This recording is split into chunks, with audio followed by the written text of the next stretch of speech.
Welcome to chemistry planet. आज हम discuss करने वाले हैं क्वांटम मैकेनिक्स के कुछ इंपॉर्टेंट ऑपरेटर्स। इनमें एक आता है लैप्लेशियन ऑपरेटर, दूसरा हैमिल्टोनियन ऑपरेटर और तीसरा हर्मिशियन ऑपरेटर। और ये ऑपरेटर्स एग्ज़ाम में पूछे जाते हैं, इसलिए बहुत ही ज़्यादा इम्पॉर्टेंट है ये। ठीक है, तो इसमें सबसे पहले हम डिस्कस करेंगे कि लैप्लेशियन ऑपरेटर क्या होता है। लैप्लेशियन ऑपरेटर हम श्रोडिंगर्स वेव इक्वेशन से निकाल सकते हैं। देखो, श्रोडिंगर्स वेव इक्वेशन हमने पढ़ी है, कौन सी वाली? टाइम इंडिपेंडेंट, यानी जिसमें टाइम का इन्वॉल्वमेंट हमने नहीं लिखा। तो वो श्रोडिंगर्स वेव इक्वेशन कुछ इस तरह से लिखते हैं हम, है ना। Dow square psi by dow x square plus dow square psi by dow y square plus dow square psi by dow z square plus 8 pi square m by h square E minus V psi equal to 0। ये equation आपने 11th-12th में भी पढ़ी होगी और BSc में भी आप ये पढ़ ही रहे हैं। ठीक है, तो ये बहुत ही सिंपल इक्वेशन है, आप इसको आराम से याद कर सकते हैं और ये याद होती भी है ऑलमोस्ट सभी स्टूडेंट्स को। अब इस इक्वेशन को थोड़ा सा मॉडिफाई करेंगे। देखो, ये जो कार्टेशियन कोऑर्डिनेट्स का डबल डिफरेंशिएशन है ना, यहाँ पे विद रिस्पेक्ट टू मैं बोलूँगा with respect to Cartesian coordinates, जो साई का डबल डिफरेंशिएशन है, ये इसमें साई कॉमन है ये, तो ये साई हम यहाँ पे कॉमन निकालेंगे। तो अंदर क्या रहेगा? डाउ square by dow x square plus dow square by dow y square plus dow square by dow z square. ठीक, तो साई निकाल दिया हमने कॉमन, प्लस लिखेंगे 8 pi square m by h square E minus V psi, ठीक, equal to 0। यहाँ पे भी मैंने लिख दिया वही, क्लियर, कोई चेंज नहीं। अब ये जो है यहाँ पे ये कार्टेशियन कोऑर्डिनेट्स का डबल डिफरेंशिएशन, यानी with respect to Cartesian coordinates जो हमने डबल डिफरेंशिएशन की साई की, इन डिफरेंशिएशन के बदले में हम लिखेंगे डेल स्क्वायर, यानी इस पूरी टर्म के बदले में हम लिखेंगे यहाँ पे डेल स्क्वायर। इसके बदले लिखेंगे साई, और ये 8 pi square m E minus V psi equal to 0। अब ये जो डेल स्क्वायर है, डेल स्क्वायर किसके बराबर है? डेल स्क्वायर है बराबर dow square by dow x square plus dow square by dow y square plus dow square by dow z square. इस डेल स्क्वायर को हम कहते हैं लैप्लेशियन ऑपरेटर। इस लैप्लेशियन ऑपरेटर को हम रिप्रेजेंट करते हैं डेल स्क्वायर, लेकिन याद होना चाहिए ये लैप्लेशियन ऑपरेटर इसके बराबर है, यानी इस डायरेक्शन के बराबर है, यानी ये double differentiation with respect to Cartesian coordinates के बराबर है। क्लियर? तो इसे हम कहते हैं लैप्लेशियन ऑपरेटर। क्लियर? अब ये हमने लिखा यहाँ पे Schrodinger's wave equation in terms of Laplacian operator. तो मैं ये कहूँगा कि ये एक मतलब इस बड़ी इक्वेशन से हमने एक छोटा सा इक्वेशन बनाया, कंडेंस किया इक्वेशन को। अब इस इक्वेशन नंबर 1 से मैं फर्दर और एक ऑपरेटर निकाल सकता हूँ, and that operator is called Hamiltonian operator. अब वो हैमिल्टोनियन ऑपरेटर है क्या? देखो, हैमिल्टोनियन ऑपरेटर को हम टोटल एनर्जी ऑपरेटर भी कहते हैं। इसको कैसे निकालेंगे? अगर मैं इक्वेशन नंबर 1 को थोड़ा सा मॉडिफाई करूँ, रीअरेंज करूँ, देखो ये वाली जो टर्म है 8 pi square m by h square E minus V psi, इसको अगर आप इस साइड ले जाओगे, यानी 0 वाले साइड, तो यहाँ पे ये प्लस था, यहाँ पे ये माइनस हो जाएगा। तो आपको क्या मिलेगा? आपको मिलेगा del square psi equal to this, मगर माइनस, है ना, यानी ऐसा आपको मिलेगा del square psi equal to minus 8 pi square m by h square E minus V psi. Clear? यहाँ तक तो क्लियर है, शाबाश।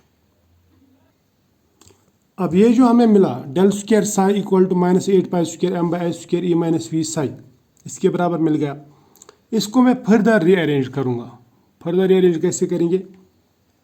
देखो, यहाँ पे ये जो टर्म इसके साथ में मल्टीपल है ई माइनस वी के साथ, इसको इधर ले जाओ तो ये यहाँ पे इनवर्स हो जाएगा, है ना, मल्टीपली या इनवर्स, या मैं बोलूँगा यहाँ पे होके जाके डिवाइड हो जाएगा। अब इस साइड ले जाओगे तो ये इनवर्स हो जाएगा। यहाँ पे 8 pi square m by h square था, यहाँ पे हो जाएगा minus h square by 8 pi square m, और ये डेल्टा ऐसी डेल्टा स्क्वायर साई ऐसे रख दिया। यहाँ पे क्या रह गया? यहाँ पे रह जाएगा ई माइनस वी साई। क्लियर? अब इसको फर्दर थोड़ा सा ओपन करेंगे। मैं ऐसे लिखूँगा एच स्क्वायर मगर minus 8 pi square m del square psi, यहाँ पे इक्वल टू, ये साई करेंगे इसके साथ में भी मल्टीपल, इसके साथ में भी, तो ये बन जाएगा E psi minus V psi. Clear? शाबाश। अब यहाँ पे जो ये माइनस वी साई है, इस माइनस वी साई को हम ले जाएंगे लेफ्ट साइड में, यानी इस वाले साइड में। तो ये यहाँ पे जाके प्लस हो जाएगा, तो ये बन जाएगा minus h square by 8 pi square m delta square psi, ये जो ऊपर है ना, और v हमने इधर लिया माइनस वी साई, तो ये बन जाएगा plus V psi equal to E psi. Clear? तो आपको ये याद रखना है कि इस साइड में सिर्फ ई साई रखना है। अब देखो ये जो पूरा है यहाँ, ये ई साई, ये तो राइट साइड में। अब लेफ्ट साइड में इसके साथ में ये जो है ना, इसके साथ में मल्टीपल साई है, इस वाली टर्म के साथ में v के साथ में भी मल्टीपल साई है। अब v क्या है? v है पोटेंशियल एनर्जी, और ये जो है पूरा ये है काइनेटिक एनर्जी। हमने 1D बॉक्स में भी पढ़ा था, ये है काइनेटिक एनर्जी। क्लियर? अब देखो अगर हम इसका साई और इसका साई कॉमन निकालेंगे तो अंदर क्या रह जाएगा? अंदर रह जाएगा एच स्क्वायर मगर minus by 8 pi square m del square plus V, psi निकाल दिया कॉमन, ये इक्वल टू हो गया ई साई। तो इसका मतलब ये जो है ना, ये वाला इस एनर्जी ऑपरेटर के सॉरी ये इस एनर्जी के बराबर है, या मैं बोलूँगा ये एनर्जी ऑपरेटर है। मगर कौन सी एनर्जी? टोटल एनर्जी, क्योंकि ये वाला जो v जो है, v मीन्स पोटेंशियल एनर्जी, और ये वाली जो टर्म है it is kinetic energy of electron. Clear? तो kinetic energy plus potential energy gives total energy. और इसको हम नेक्स्ट पेज पे मैं दिखाऊंगा, इसको हम दिखा सकते हैं एक सिंपल सिंबल से, या मैं बोलूँगा इसको हम रिप्रेजेंट कर सकते हैं एच कैप से। H cap psi equal to E psi. अब ये जो एच कैप मैंने लिखा, ये एच कैप इस पूरे ऑपरेटर के बदले में लिखा, ठीक है? इसको मैंने सिंबलाइज किया किससे? एच कैप से। यानी मैंने फिर इस इक्वेशन को ऐसे इसमें कन्वर्ट किया, H cap psi equal to E Sai.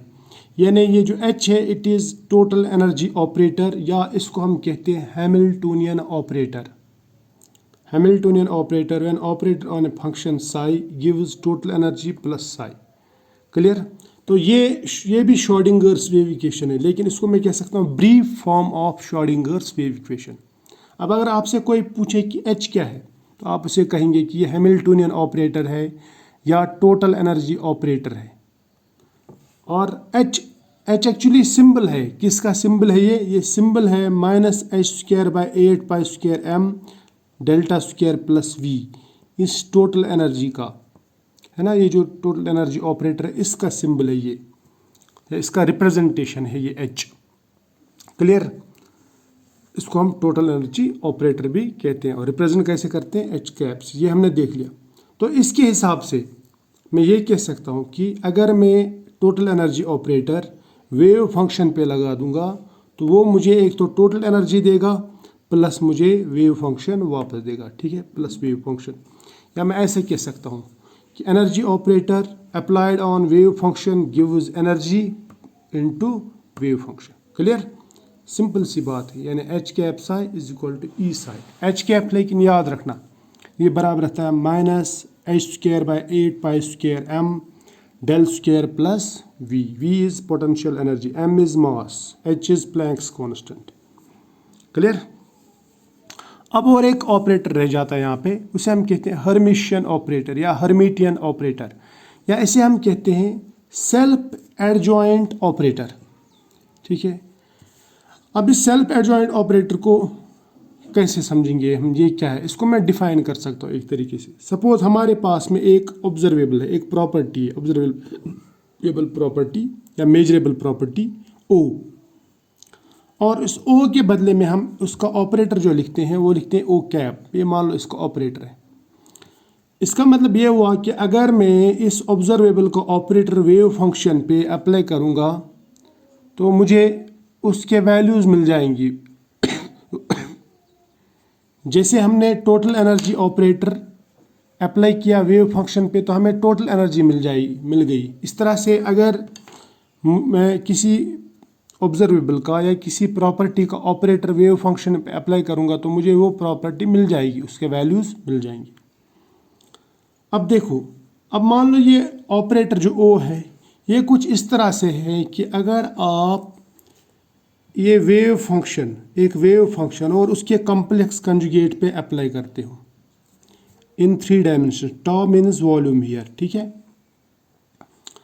तो आप ऐसे अप्लाई करो या ऐसे अप्लाई करो, यानी आप अगर रीअरेंज भी करो, यानी पोजीशन चेंज करो किसकी, वेव फंक्शंस की और उसके कॉम्प्लेक्स कंजुगेट की। देखो यहाँ पे वेव फंक्शन पहले, कॉम्प्लेक्स कंजुगेट बाद में, यहाँ पे कॉम्प्लेक्स कंजुगेट पहले, वेव फंक्शन बाद में। तो अगर उस ऑपरेटर के अप्लाई करने के बाद, या मैं बोलूँगा अगर उस ऑपरेटर को हम किसी भी सीक्वेंस में यहाँ पे अप्लाई करेंगे, या यहाँ पे पोजीशन चेंज करने से, या यहाँ पे ऑर्डर चेंज करने से कोई फ़र्क नहीं पड़ता, वेव फंक्शन या किसी भी फंक्शन के ऑर्डर को चेंज करने से अगर कोई फ़र्क नहीं पड़ता वैल्यूज़ पे, तो फिर मैं इस ऑपरेटर को बोलूँगा कि ये जो ऑपरेटर है ये हर्मिशियन ऑपरेटर है, ये हर्मिशियन ऑपरेटर। यानी सिंपली ऐसा कोई ऑपरेटर जो अगर हम फंक्शंस पे चेंज करेंगे तो फंक्शंस के ऑर्डर चेंज करने से अगर वैल्यूज़ में कोई फ़र्क नहीं पड़ता तो समझ लेना कि वो ऑपरेटर हर्मिशियन ऑपरेटर है, ठीक है। या मैं ऐसा कहूँगा कि a linear operator which satisfies these conditions is called Hermitian operator. और याद रखना क्वांटम मैकेनिक्स में जो हम यूज़ करते हैं, हमारे जो ऑपरेटर्स हैं वो हर्मिशियन ऑपरेटर्स ही होने चाहिए। यानी वहाँ पे आप फंक्शन, कोई भी फंक्शन ले लो, suppose X Y Z, function की पोजीशन चेंज करने से वैल्यूज़ चेंज नहीं होने चाहिए, तो वो ऑपरेटर क्वांटम मैकेनिक्स में एक्सेप्टेबल ऑपरेटर है। या मैं बोलूँगा क्वांटम मैकेनिक्स में ऐसे ही ऑपरेटर लगते हैं, यानी ऐसे ही ऑपरेटर होने चाहिए। आई होप आपको ये जो 3 ऑपरेटर्स हैं, जो 3 मेन ऑपरेटर्स हैं, ये आपको ब्रीफली समझ में आए होंगे। अब नेक्स्ट लेक्चर में हम इंशाल्लाह डिस्कस करेंगे eigen values and eigen functions, उसके बाद में पोस्टुलेट्स ऑफ क्वांटम मैकेनिक्स।